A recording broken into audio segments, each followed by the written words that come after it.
Let's start with the submarine issue. Okay. The Russian subs are fairly quiet, not as quiet as the American subs. And while they do have a lot of them, most of them are not ballistic missile capable. Also, the Russian fleet is split into four.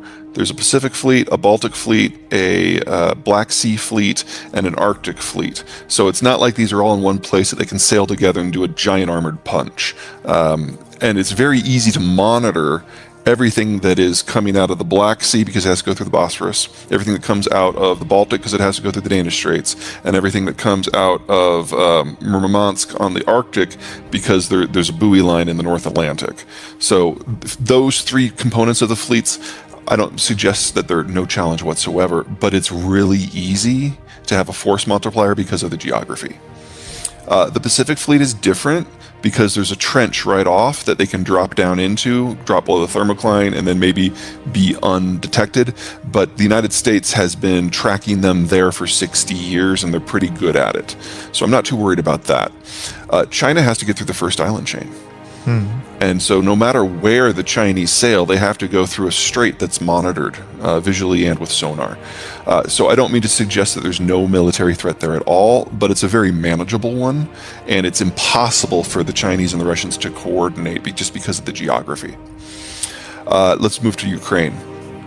When the Russians failed to take Kiev in the first week, they realized that this wasn't going to be an easy war, and they needed to go back to one of their old school plans that they did in World War II, but then resurrected for Grozny and then polished in Aleppo, and that is a complete obliteration of all civilian infrastructure.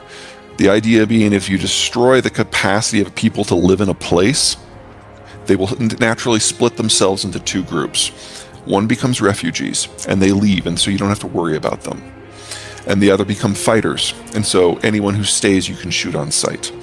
And we're seeing that being carried out in Mariupol right now, where the Russians don't just have their better troops, they've also brought in the Wagner Group and mercenaries from Syria and the Chechens, and they're literally going block to block shooting anyone who happens to be left. We know that it's already killed at least 50,000. It's probably closer to 100. And they're just going to go until there's no one left. And that is now the strategy for each and every Ukrainian city. Now, that is horrific. From an amoral point of view, it's a reasonable war plan when your goal is not necessarily to take the territory, but to get past the territory to get to what you really want. The Russians are trying to plug the gaps in the mountains and between the mountains and the seas that have always been the invasion corridors. And there's two of those corridors on the other side of Ukraine. One that goes southwest into Romania and one that goes northwest into Poland. That's what they're ultimately after here. And if they don't have to occupy a population in Ukraine, that actually makes their long-term job easier if they can win the war. Here's the problem from the American point of view. You guys remember that 40-mile convoy in the first week of the war that was going down from Belarus to Kiev? Well, it stalled out in a day because they forgot to bring fuel trucks. And 2 days later, the soldiers had to walk back to Belarus because they had run out of food. Now, American defense planners looked at that and got really excited. They're like, oh, wow, the Russians aren't as tough as we thought. We can totally take them in a war. And then everyone had a nap and thought about it for a while. They're like, holy crap, the Russians are not all that. We can totally take them in a war. Since we know that the Russians' intention is not to stop in Ukraine and is to go into multiple NATO countries, we know that that fight between American and Russian forces is destined to happen, and we now know how it will end. The Russians will be obliterated, and they'll be faced with a simple choice: a strategic retreat across the entire line of contact all the way back to Russia, maybe even further, or escalate to involve nukes. Since the Russians see this as an existential crisis, that's a fight we have to prevent.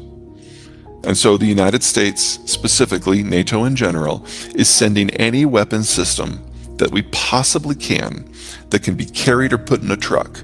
Nothing that requires on-site training, nothing that requires a supply chain that involves Americans, because then you have an American defense envelope.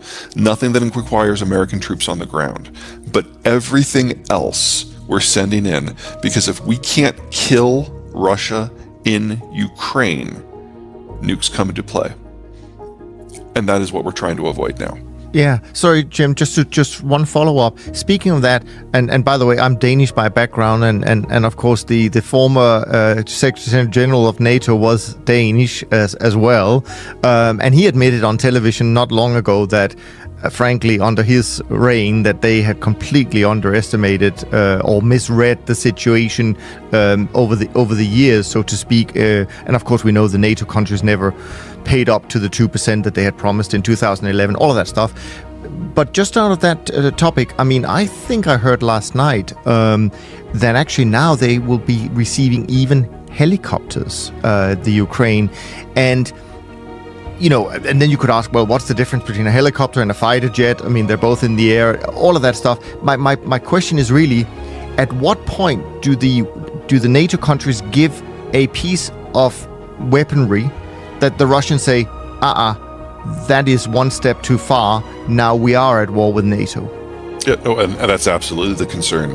And that's one of the reasons why the United States is going for man-portable and truck-portable stuff.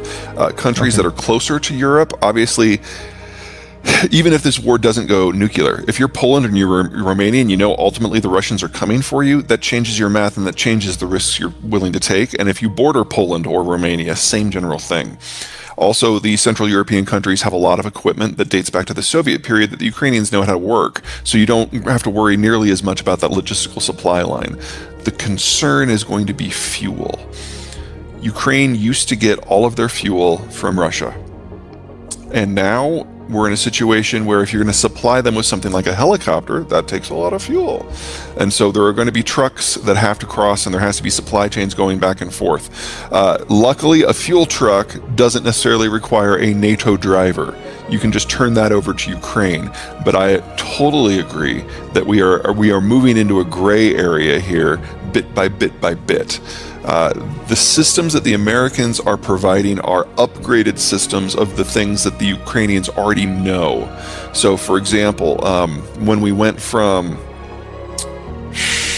javelins to stingers, not a big leap in terms of training. When we went from javelins to switchblades, same general thing. And once you can operate a switchblade, you can operate a switchblade B, which is the one with the bigger warhead. So bit by bit, we're moving up. The opportunity / concern for the next stage that the Americans are considering are Predator and Reaper drones. That requires a little bit more maintenance because they're not fire and forget. They actually come back and have to land. But if we can get Predators and Reapers into the Ukrainians' hands, they can blow up the Kerch Strait Bridge. And then all of a sudden, the Crimea is completely cut off. And from a war point of view, that would be fantastic because most of the gains the Russians have made have been out of Crimea.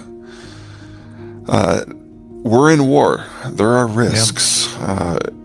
Keeping the war in Ukraine is the best way the U.S. has right now to manage that risk. I don't mean to suggest it's perfect. Sure. Are we going to be able to keep it in Ukraine, in your estimation?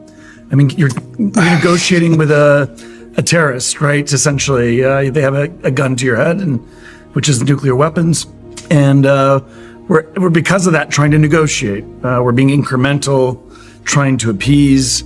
There's no negotiation with the Putin government on this. The Russians, the government and the people see getting control of those gateways as an existential threat, and they know because of their advanced decrepitude in their demographic structure that this is their last chance. If they don't do it now, it won't happen, and then the next time there's a real war, the Russians will be unmoored in the Eurasian hordelands, and they will have nowhere to hide and nowhere to regroup. There's no defensive position east of the Polish and the Bessarabian gaps. The Russians would be completely destroyed in the next war. That's why they're doing it now. They are not interested in talking. Any talk of negotiations is just fluff to distract from the fact that they are in the first stage of a war that is meant to obliterate 2 countries and occupy all or more of 5 more.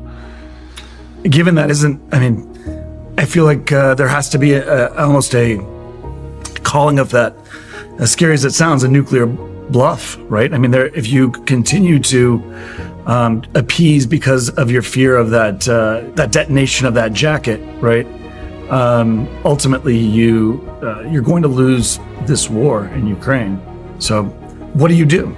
when you're negotiating? Yeah, I would tariffs? argue that there's nobody in the West who's doing the appeasement right now. There's definitely levels of commitment that are different.